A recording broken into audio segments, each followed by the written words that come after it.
Bismillahirrahmanirrahim. Assalamualaikum warahmatullahi wabarakatuh.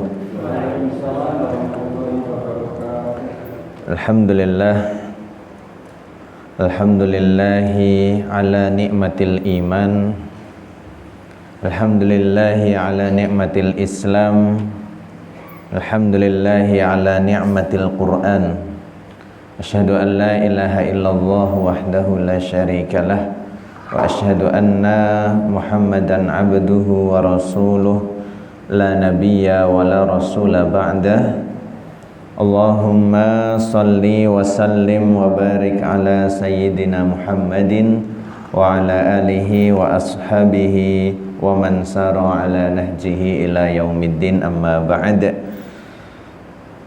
Ma'asyiral muslimin, Bapak Ibu jamaah majelis kajian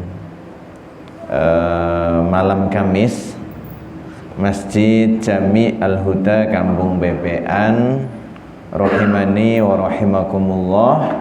Semoga Allah Subhanahu wa taala senantiasa melimpahkan rahmat, taufik, hidayah dan inayahnya kepada kita semuanya. Amin Allahumma amin.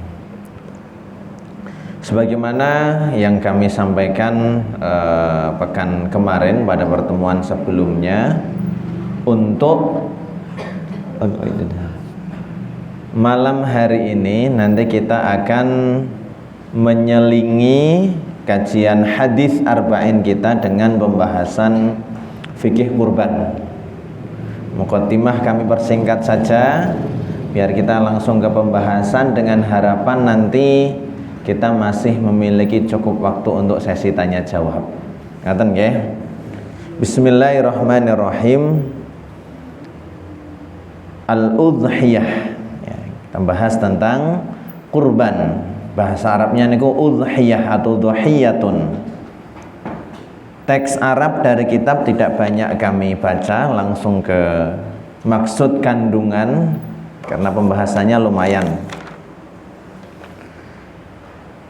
Definisi daripada al-dhuhiyah atau al-udhiyah, atau kalau kita terjemahkan tadi adalah hewan kurban, itu adalah ismun lima yudhbahu minal ibil, penyebutan atau nama untuk hewan yang kita sembelih dari jenis unta atau sapi atau kambing, yauman nahri, pada saat hari raya Idul Adha, okay?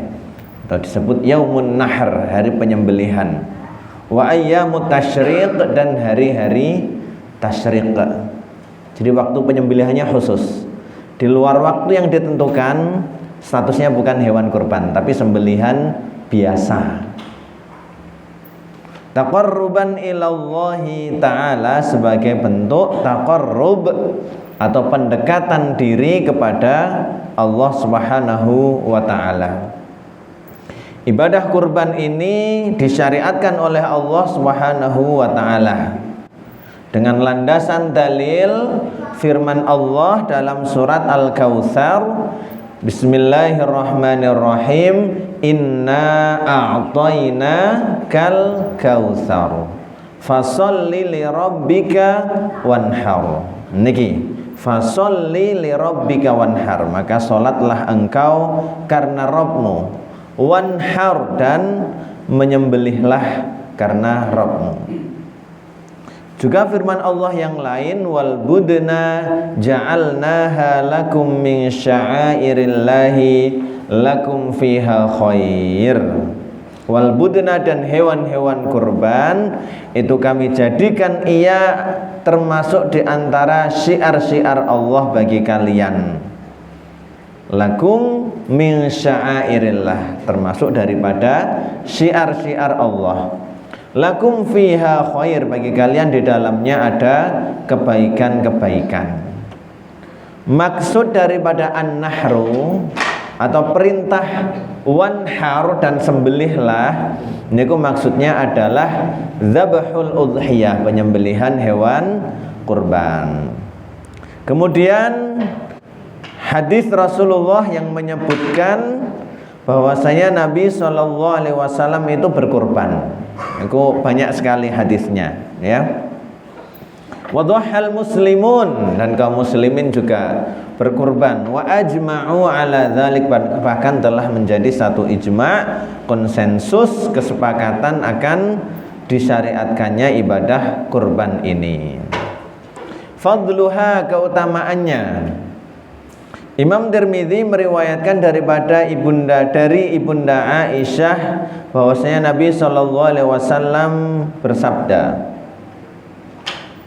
ma amila adamiyyu min amalin yauman nahri ahabbu ilallahi min ihraqid dam. Tidaklah seorang adami, seorang manusia, ya, mengerjakan satu amalan pada hari raya Idul Adha yang lebih dicintai oleh Allah daripada mengucurkan darah. Maksudnya adalah menyembelih hewan kurban itu tadi.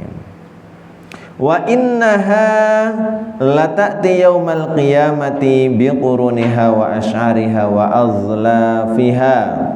Wa inna dama la yaqa'u minallahi bimakanin qabla an yaqa'a 'alal ardi fatibu biha nafsan.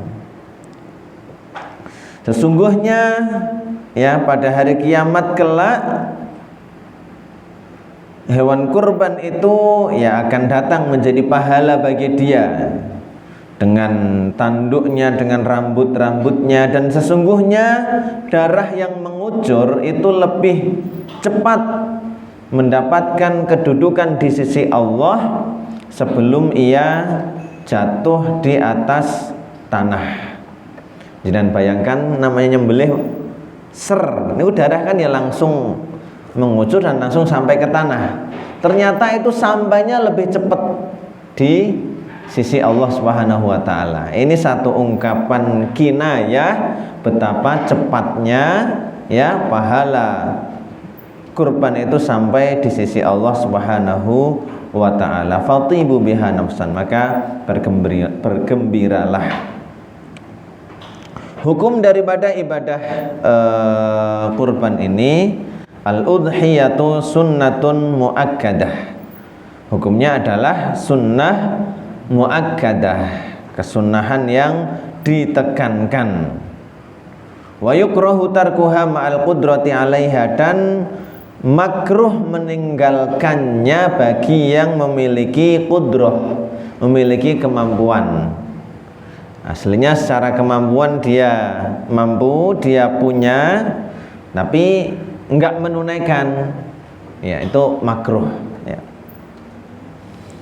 Disandarkan pada hadis sahabat Anas yang diriwayatkan Imam Bukhari dan Imam Muslim bahwasanya Nabi sallallahu alaihi wasallam dhuha, Nabi, ya, beliau berkurban bikabsyaini amlahaini aqronain, dengan 2 ekor domba yang warna dominannya putih, aqronaini yang memiliki tanduk, yang memiliki 2 tanduk. Dalam riwayat ini Nabi berkorban dengan 2 hewan domba. Menjadi dalil bahwa tidak harus 1, lebih dari 1 juga boleh, ya. Misal mau 2, itu boleh. Dzabahahuma, yang mana Nabi menyembelih keduanya biyadihi, dengan tangan beliau sendiri. Ini nanti menjadi kesunahan bagi yang berkurban. Di antara kesunahannya itu langsung nyembelih sendiri, yang nyembelih dia sendiri kalau memang berani dan bisa. Kalau enggak bisa, ya, ada kesunahan untuk minimal menyaksikan. Wasamma wa kabbara, dalam menyembelih itu beliau membaca nama Allah, membaca basmalah, wa kabbara, dan beliau bertakbir, bismillah, Allahu akbar.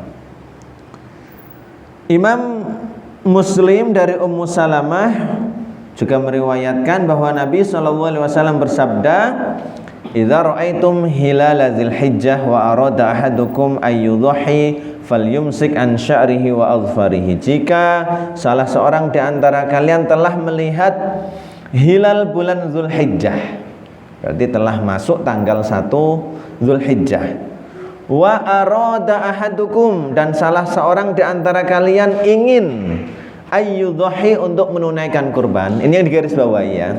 Salah seorang di antara kalian ingin menunaikan kurban. Adanya redaksi ingin ini menjadi landasan bagi para ulama, oh berarti hukumnya tidak wajib.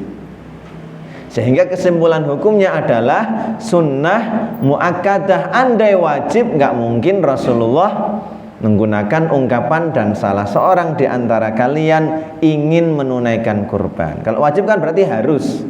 Adanya kata-kata ingin, oh berarti disimpulkan oleh para ulama hukumnya sunnah muakkadah. Kita ulangi hadisnya, jika salah seorang di antara kalian telah melihat hilal bulan Dzulhijjah dan ia hendak atau ingin menunaikan kurban, maka hendaklah dia menahan rambutnya dan kuku-kukunya. Faqauluhu, nah ini tadi ya penjelasannya. Sabda Rasulullah arada ayyudhahi, ingin berkurban, itu menjadi dalil ala sunnati la alal wajib ya, bahwa hukumnya sunnah bukan wajib. Dan ada riwayat juga bahwasanya Abu Bakar dan Umar, beliau berdua pernah suatu waktu, suatu ketika di satu tahun ya, beliau berdua tidak berkurban. Makhofatan, karena khawatir ayyura dzalika wajiban, kalau kaum muslimin melihat bahwa ibadah kurban itu wajib. Ya, hukum asalnya, hukum dasarnya adalah sunnah muakkadah.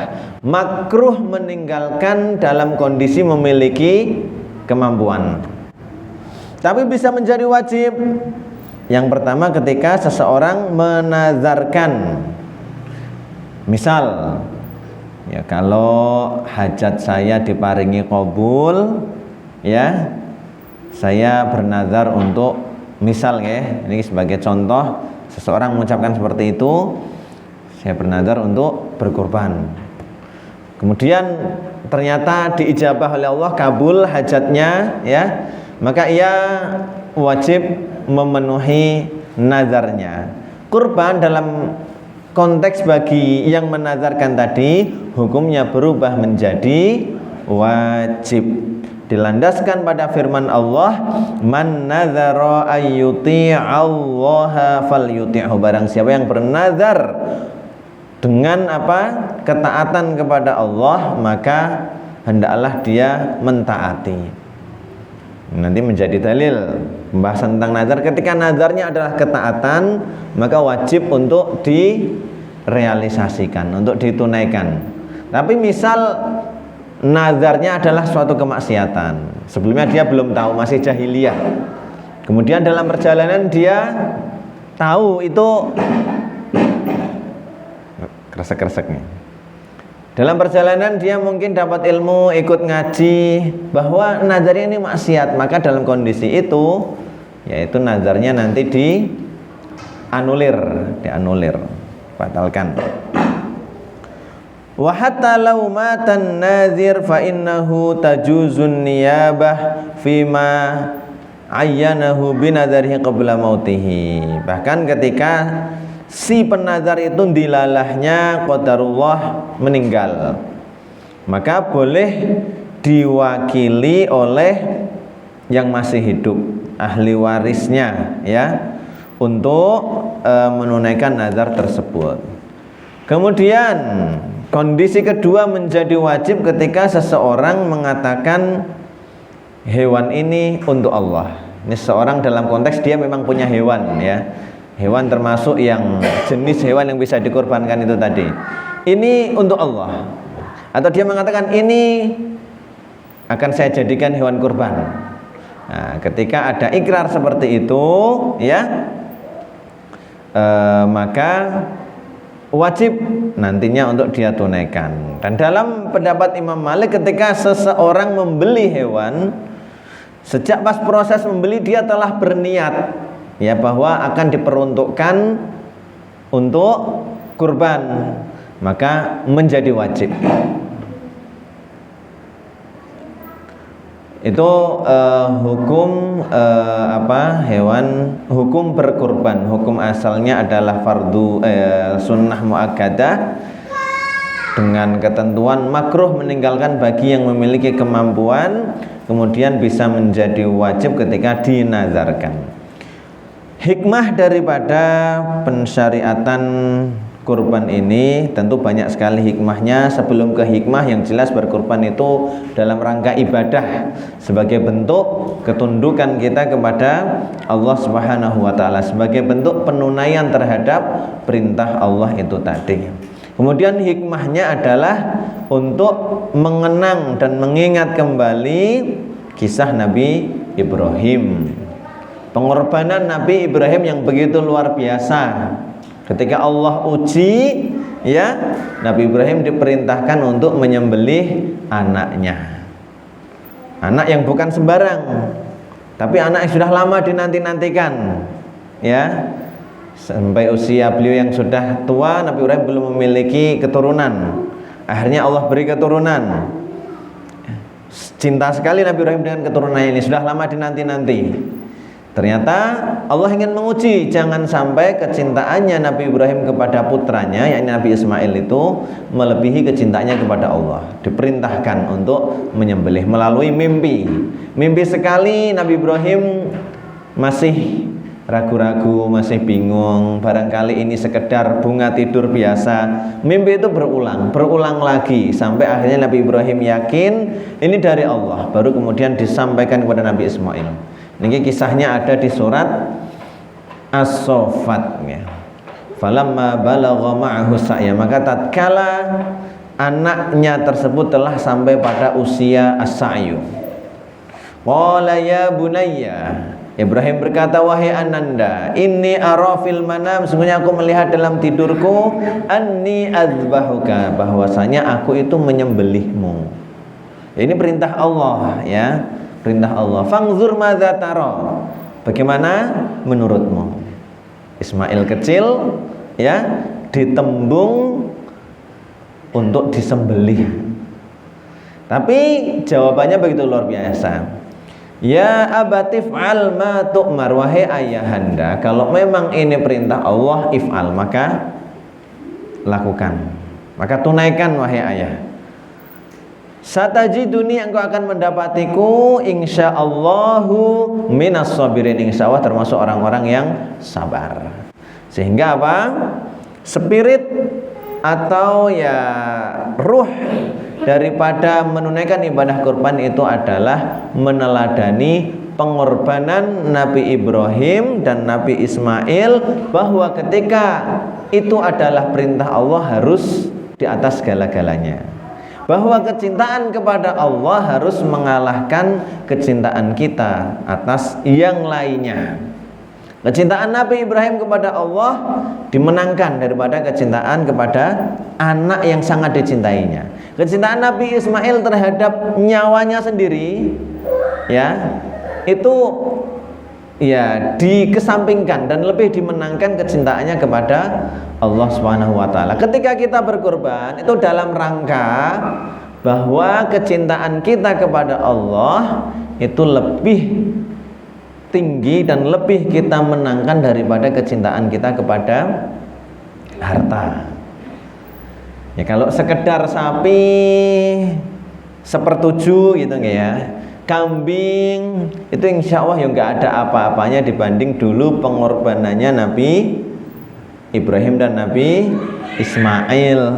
Meskipun nanti skenario Allah akhirnya diganti dengan sembelihan domba gitu ya, yang Allah turunkan dari langit, tapi pas proses perintah itu turun kan Nabi Ibrahim belum tahu.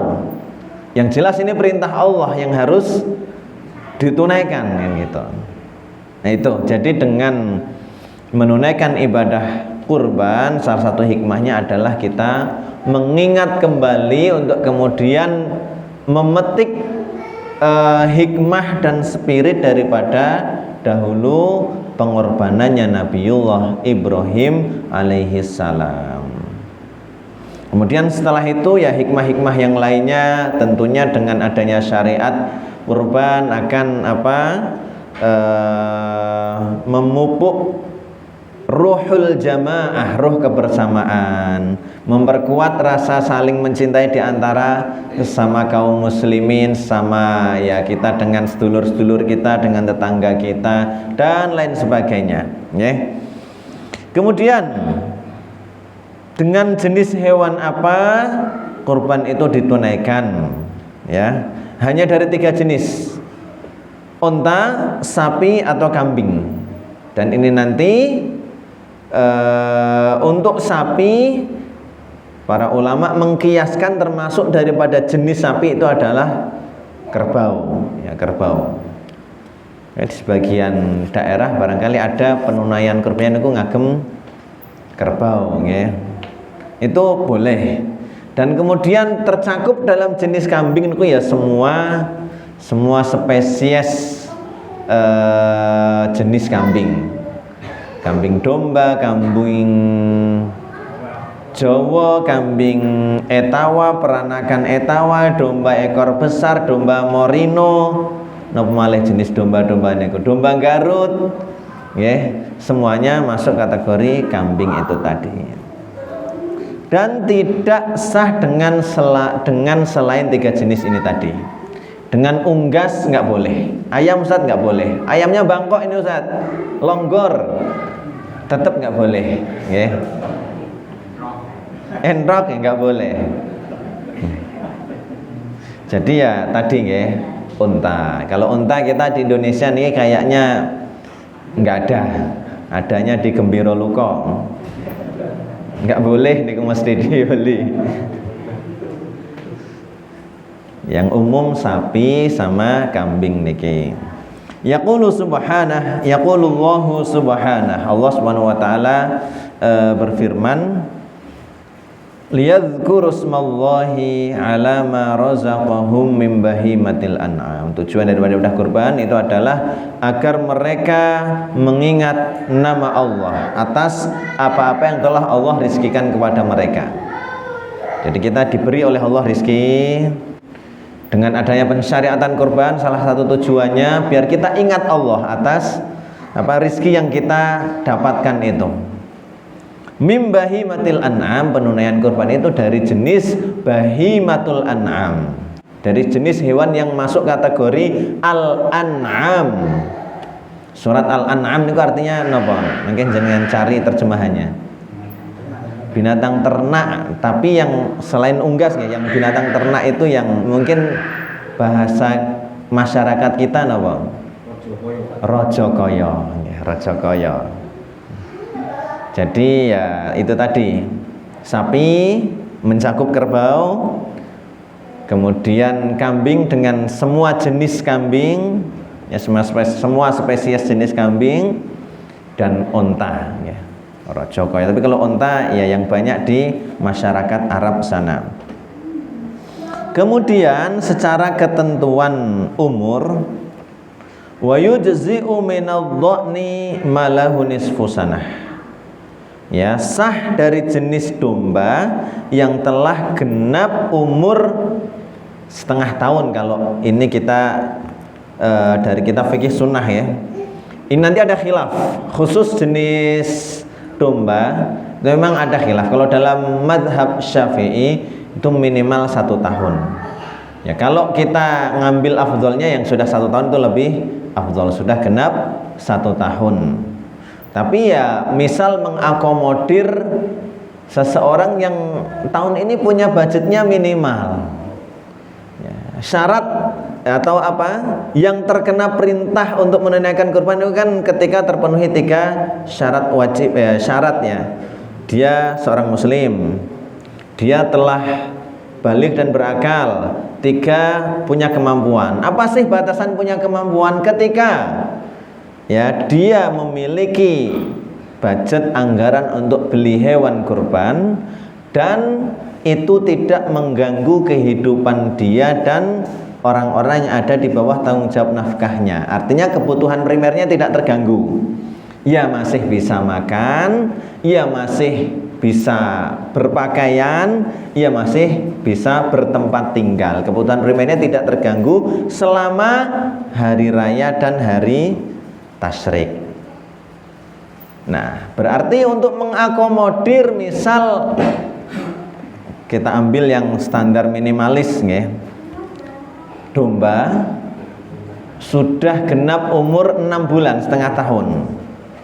Kemudian baik jantan maupun betina boleh. Niku kira-kira budget pinten?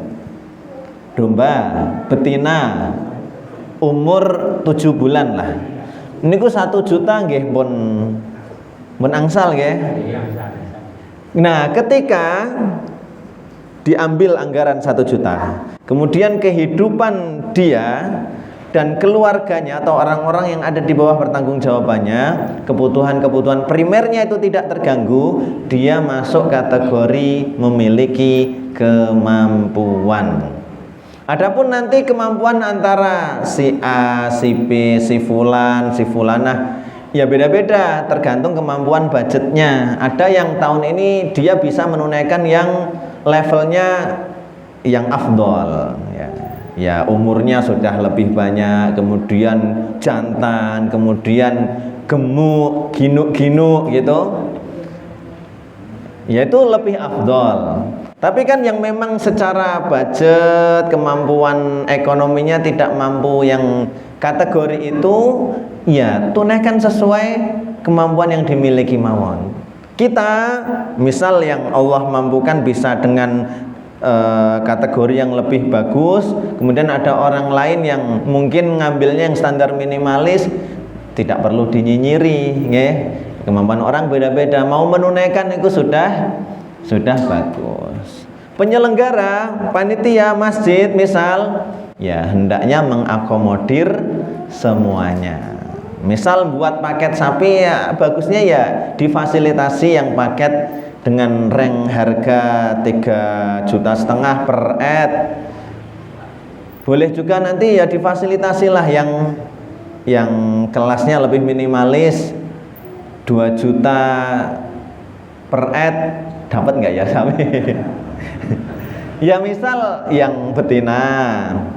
Kemudian kalau betina kan ada fase sudah napa niku?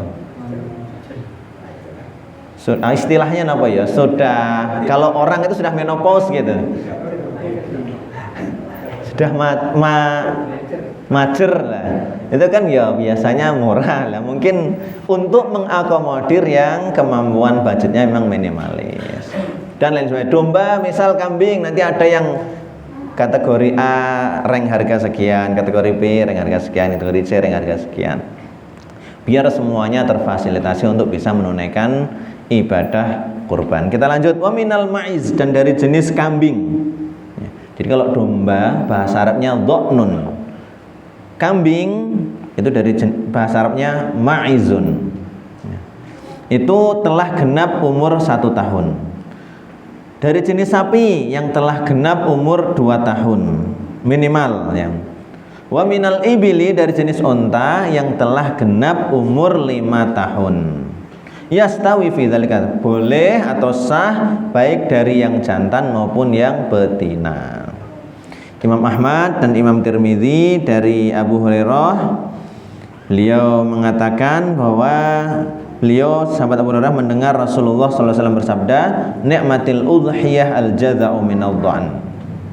Ya, nikmatil udhiyah, ya, senikmat-nikmatnya udhiyah, hewan kurban itu adalah al-jaza'u minadh dha'n. Al-jaza' dari jenis domba. Nah, al-jaza' ini nanti para ulama berselisih pendapat dalam pemaknaannya. Maksud al-jaza'u kalau dalam mazhab Hanafiyah itu yang telah berumur 6 bulan. Sementara kalau dalam pendapat paling sahih di mazhab Syafi'i itu yang telah genap umur 1 tahun. Khilafnya berangkat dari pemaknaan istilah al-jaza' itu tadi. Istilah-istilah di masyarakat Arab sana, hewan kalau umurnya sekian itu penyebutan istilahnya begini, umurnya sudah sekian penyebutan istilahnya begini. Kemudian riwayat lain Imam Muslim dari sahabat Jabir bahwa Rasulullah SAW bersabda, la tadhbahu illa musinnah fa in ta'assara alaikum fadhbahu jaza'atan minadh-dhann. Rasulullah bersabda, janganlah kalian menyembelih melainkan dari jenis musinnah, bukan jenis nih, dari umur yang sudah kategori musinnah. Kalau fa'in ta'assara, kalau kalian memang sedang dalam kondisi susah, artinya kondisi secara kemampuan tidak bisa membeli yang kategori musinnah, maka sembelihlah jaza'ah, ya, dari jenis domba. Penjelasannya, musinnah itu adalah kalau dari jenis unta yang telah berumur 5 tahun, dari jenis sapi telah berumur genap 2 tahun, dari jenis maiz itu yang telah berumur 1 tahun, jenis kambing, ya, dari jenis domba itu yang telah berumur 1 tahun, ya. Kalau nggak bisa itu tadi alternatif dari Rasulullah, ya sudah, mungkin budgetnya yang kamu miliki nggak bisa untuk membeli yang kategori itu, sembelihlah dari jenis jaza'ah, ya. Jaza'ah itu tadi menurut madhab Imam Hanafi domba telah berumur 6 bulan, menurut madhab Syafi'i telah berumur 1 tahun, ya. Kemudian aib-aib atau benar, aib-aib yang ada dalam hewan yang menyebabkan atau menjadikan tidak sah untuk dijadikan kurban. 1, yang sakit dengan sakit yang jelas. 2, yang buta dan jelas kebutaannya. 3, yang pincang dan jelas kepincangannya. Yang keempat itu adalah yang saking kurusnya sampai hewan tersebut stres, ya. Jadi kurus yang sangat amat. Ini 4 jenis aib yang menjadikan hewan tersebut nantinya tidak sah untuk dijadikan kurban, sebagaimana disebutkan Rasulullah secara tersurat dalam satu hadis. Rasulullah bersabda, arba'atun la tujzi'u fil adhahi, ada 4 yang tidak sah dijadikan kurban. Tadi 4 hal itu tadi, ya. Kemudian para ulama mengkiaskan bahwa seluruh aib yang mengakibatkan berkurangnya bagian yang bisa dimakan dari hewan tersebut, ya. Dan nanti beda-beda antara imam itu kadang dalam mengkiaskan, tapi yang disebutkan secara tersurat dalam hadis adalah 4 aib ini tadi. Kita beralih ke waktu penyembelihan, ya. Waktu penyembelihan itu disyaratkan penyembelihan hewan kurban itu, ya, wa yustaratu fil udhiyah, disyaratkan dalam kurban alla tuzbah, agar tidak disembelih kecuali setelah terbitnya matahari di hari Idul Adha, hari tanggal 10 Zulhijjahnya. Kemudian wa yamurru minal waqti qadra ma yusallil, dan kemudian setelah terbit itu telah berlalu waktu sekiranya itu, ya, cukup untuk menunaikan sholat id 2 rakaat dan khutbah id. Wa yasihu ba'da dzalika, dan setelah itu sah mau disembelih di waktu kapan saja, maksimal sampai hari tasyrik terakhir, yakni tanggal pinten 13 Zulhijjah. Batas akhirnya itu adalah terbenamnya matahari tanggal 13 Zulhijjah. Kalau sudah berakhir waktu ini, nyembelihnya sudah setelah itu, ya, itu sudah tidak masuk kategori kurban, sembelihan biasa. Atau lebih cepat sebelumnya, seperti yang rame kemarin KDM, ya, membuat pernyataan saya nyembelihnya biasanya tanggal 9 biar pembagiannya enggak gimana kemarin. Ya mungkin maksud beliau sih ya bagus, tapi itu sembelihan biasa ya, tidak mendapatkan keutamaan sebagai hewan kurban, hanya sekedar daging biasa. Ya halal ketika memang proses penyembelihannya sesuai syariat, ya halal, tapi nilai pahalanya tentu berbeda. Riwayat dari sahabat Barra radhiyallahu an dari Nabi sallallahu alaihi wasallam, beliau bersabda, "Inna awwala ma nabda'u fi yaumina hadza," bahwa hal pertama yang kami kerjakan di hari ini, ini hari Idul Adha maksudnya, ya, itu adalah kami sholat. Kemudian kami kembali, setelah sholat itu kembali ke rumah, kemudian kami menyembelih. Barang siapa yang melakukan demikian, maka dia telah sesuai dengan sunnah kami. Barang siapa yang menyembelih sebelum itu, maka itu sekedar daging biasa yang ia persembahkan untuk keluarganya, tidak ada nilai kurban sedikit pun. Nah, itu sebagai landasan kaitannya dengan batas waktu tadi. Kemudian kifayatu udhiyatin wahidatin anil baitil wahid. Cukupnya satu hewan kurban ya dari satu rumah atau satu kakak mungkin bahasa kita, ya. Idza dhahal insan bi syatin min adh-dhani awil maizi ajza'at anhu wa an ahli baitihi. Ketika seseorang berkurban dengan kambing atau domba, ya, itu telah mencukupi ya bagi dia dan bagi keluarganya. Artinya ya nilai pahalanya itu mencakup untuk dia dan seluruh orang yang ada di keluarga intinya, ya, keluarga intinya. Misal yang kurban ya bapak gitu ya, bapaknya, kemudian ya diikut sertakan dalam pahala ini nanti ya anni wa an ahli baiti, ya. Kurban atas nama diriku dan atas nama seluruh keluargaku.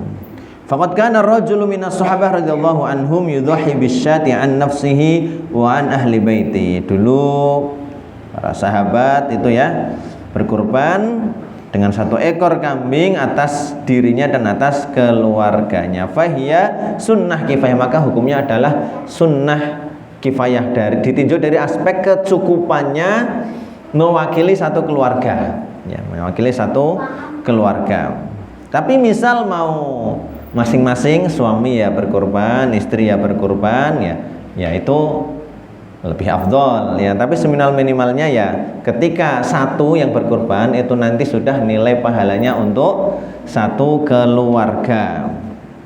Kemudian Imam Ibnu Majah dan Imam Tirmidzi meriwayatkan ya bahwasanya Abu Ayyub itu berkata, kana rajulu fi ahdi Rasulillah, dulu seorang di zaman Rasulullah itu berkorban dengan satu ekor kambing atas dirinya dan atas keluarganya. Fayakulun, mereka makan, wayutimun, dan mereka memberi makan orang lain dengan daging tersebut, hatta tabahan nasu fasara kamal, hingga ya suasana gembira itu tersebar di tengah umat manusia. Jawazul musyarakah fil udhiyah, bolehnya patungan bersama gitu ya dalam berkurban. Dibolehkan patungan ya ketika dari jenis unta dan sapi. Satu ekor sapi atau unta itu cukup untuk 7 orang, ya, cukup untuk 7 orang ketika semuanya sama-sama meniatkan berkurban. Ini disandarkan pada riwayat sahabat Jabir, kami menyembelih bersama Nabi SAW saat Hudaybiyah 1 ekor unta atas 7 orang dan 1 ekor sapi atas 7 orang. Kemudian pembagian daging kurban disunnahkan bagi sahibul kurban untuk makan dari daging hewan kurbannya itu ketika kurbannya adalah kurban sunnah, ya. Nah, dalam mazhab Syafi'i dipilah begitu. Ketika tadi kan kurban hukum asalnya sunnah, bisa menjadi wajib ketika dinazarkan. Ketika kurbannya kurban wajib, maka itu hendaklah semuanya diserahkan, disodakohkan atau dihadiahkan. Tapi ketika kurbannya adalah kurban sunnah, ya umumnya kita rata-rata sebagian besar kurbannya kurban sunnah nih. Itu kesunnahannya justru sahibul kurban ikut makan, ya ikut makan. Kemudian sebagian dihadiahkan untuk kerabat, sedulur, kemudian sebagian lagi disedekahkan untuk orang-orang fakir. Ini disandarkan pada sabda Rasulullah, kulu wa at'imu waddakhiru, makanlah dan berilah makan orang lain. Ya, kemudian para ulama mengatakan al-afdol yang paling utama ayyakula sulus, makan sepertiga. Wa yatasaddaqu bisulus, kemudian menyedekahkan sepertiga. Wa yaddakhiru bisulus, kemudian menghadiahkan sepertiga. Jadi dibagi tiga.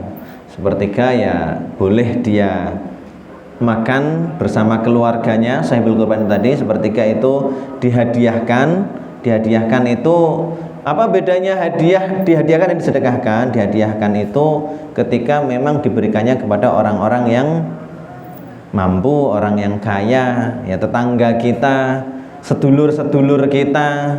Bahkan ketika itu non muslim, itu para ulama membolehkan untuk pembagian hewan daging hewan kurban itu tadi. Kalau sedekah itu istilah untuk ketika pemberiannya kepada orang-orang fakir, ya, orang-orang fakir.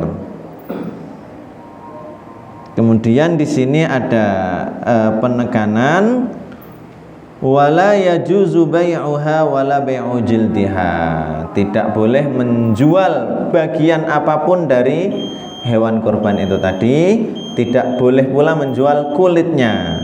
Tidak boleh pula memberikan bagian daripada daging kurban sebagai akadnya itu sebagai upah bagi jazar. Jazar niku ya tukang jagal, ya. Tenaga yang sebagian kita kan mendatangkan jagal untuk proses ya nyembelih, bantu motong-motong dan lain sebagainya. Itu enggak boleh upahnya diambil dari hewan kurban itu tadi. Ya, dikasih upah, kemudian diberi daging kurban sebagai ya pembagian daging kurban itu tadi, ya, itu malah boleh, ya, itu boleh. Wa innama yatasaddaqu bihil mudhahi. Bagaimana dari bagian-bagian hewan yang ya barangkali di sebagian kita untuk ngopeninya itu ya nggak sempat atau tenaganya nggak cukup. Yang sering terjadi kan kulit gitu ya, kadang ya kaki atau mungkin kepala, ya. Hendaknya wa yatasaddaqu bihil mudhahi, sahibul kurban mensedekahkan, ya itu, atau yattakhidhu minhu ma yantif, atau dia manfaatkan sendiri, ya itu. Terakhir ini masih sudah disinggung di awal tadi, al-mudhahi yadbahu nafsi, sahibul kurban itu nyembelih sendiri. Ini kesunahan, ya, bagi orang yang memang bisa dan berani. Saat nyembelih membaca bismillah wallahu akbar. Allahumma hadza an fulan wa yusami nafsahu, ya. Ini Allahumma, duhai Allah, hadza hewan kurban ini an fulan, atas nama fulan. Kalau dirinya sendiri ya sebutkan dirinya sendiri. Kemudian fa in kana la yuhsinu dzabah falyashhad wa yahduru. Kalau enggak bisa nyembelih hendaklah menyaksikan. Ini disandarkan pada perintah Nabi saat itu kepada Fatimah, ya Fatimah qumi fashhadi udhiyataki fa innahu yughfaru laki inda awwali qutratin min damiha kulladzan bin amiltahu. Wahai Fatimah, berdirilah, bangunlah dan lihatlah proses penyembelihan hewan kurbanmu. Sesungguhnya, ya, dengan darah yang pertama kali mengucur itu engkau akan diampuni dari seluruh dosa-dosa kecil yang pernah engkau lakukan.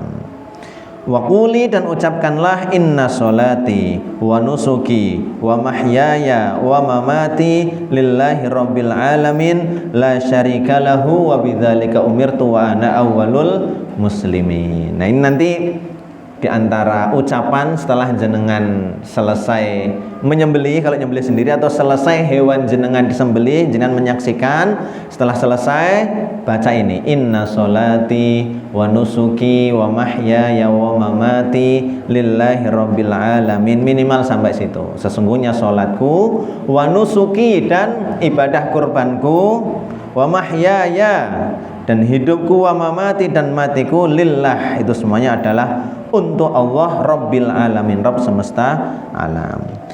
Saat itu salah seorang sahabat bertanya, ya Rasulullah, wahai Rasulullah, apakah ini khusus untuk ahlul bait atau umum untuk seluruh kaum muslimin? Qala Rasulullah, maka Rasulullah menjawab, balil muslimina amah, ini ketentuan umum berlaku untuk seluruh kaum muslimin. Sampai sini yang kami sampaikan. Monggo berikutnya kami persilahkan jika ada pertanyaan. Nggih, monggo Pak De. Ini waktu Isya mundur kedik muter apa ya? Ini dia perlegahan ini sama dia. Ini kalau nyimak kajian-kajian ini kok bentuk dengan kalau pada kata. Namun ini mangke ketimawon ini mungkin ada bisa plat jadi Pak. Ini Pak. Makanya berarti kata kita kami mau mana kata mungkin pelatih produk mundur ini. Napa ngobrol bibar salat mangke, tapi ya monggo mangke mungkin 1-2 riyen mawon. Bisa tak menika nyimak kajian menika akan bisa pas kalau mau kan di kondisi pun kan meskipun kita sendiri kan ada yang sepuh dengan sampun itu kan juga ingat sampun sido. Nah ingat sampun sido menika kula piyambak nggih mboten gadah nagar yang sepuh kula. Sing wis pundi menawi kula korban nggih. Kula korban kena Pak nggih. Lajeng yang kaping kalih yang sepuh gadah nagar korban. Lah lajeng menika Pak si nagar menika mau terus mangke si korban menika sing wati napa ikan jatah menika. Guys bisa nggih. Ingkang kaping kalih menika ingkang badhe dateng menika adalah korbanipun dinten Jumat. Lah wonten Jawi lo kata ya istilahnya pangandikan mengaku korbane kok mundur dino itu dengan alasan pundak repot. Lajeng ingkang payu bebas pundi Pak menika nggih kita nyembelih dinten Jumatipun nabi napa ngugemi ingkang berkembang ten Jawi pundak repot. Berarti kaping 3 Pak menika ingkang sampun nggih Pak nggih nggih. Menika sak Indonesia menawi salat Idul Kurban niku rata-rata kan sok ada kaping kali. Ya kawin pun cuma seturang ngoten gitu. Saudara mawon. Lah lajeng wonten rombongan menika sapi yang itu lajeng kan sanesipun. Menika terus ngeten. Ya wis manut sing penyembelihan manut sing melu dina Setu. Seperti mawon Pak mawon pesan itu. Nek tahun iki lagi sareng to. Nggih. Tahun iki sareng ya. Niki radi dangu nek saya jawab sedanten nggih. Ngapunten tadi sebutkan satu yang pertama tadi apa Pak De? Mungkin nanti saya jawab di forum ini sebagian, yang lainnya nanti bisa kita lanjut di obrolan setelah sholat ngeten nggih. Oh nggih.